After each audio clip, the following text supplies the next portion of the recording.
Hi Foodsters, let's make chicken parma. So first we'll make the marinara sauce for that. For that, let's saute some onions, garlic, add any tomato sauce or ketchup of your choice, mix well, add some mixed herbs and set it aside to cool.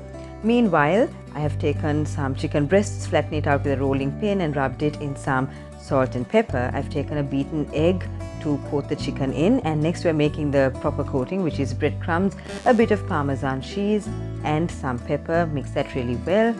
First, let's douse the chicken in this egg mixture, and then we will coat it with our breadcrumb and Parmesan cheese mixture.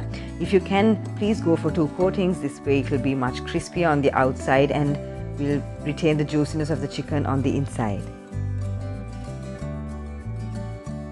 Then place the chicken pieces in a well-oiled casserole and we'll bake it off at 180 degrees Celsius for around 20 minutes and make sure that the tops are golden brown. Flip it over in the half time, or if you can even finish it off in the pan. This is what it looks like when it's completely done.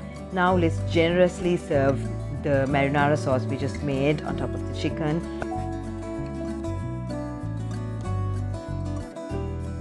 Next, let's generously add any kind of cheese that is available to you. I have used Parmesan here since it is a chicken parma, but you're most welcome to use any cheese that melts well in the oven, like cheddar or mozzarella.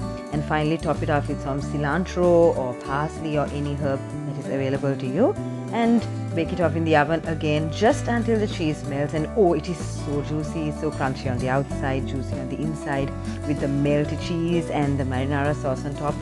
This is amazing. I really hope you try this out. Let me show you just how juicy the chicken is.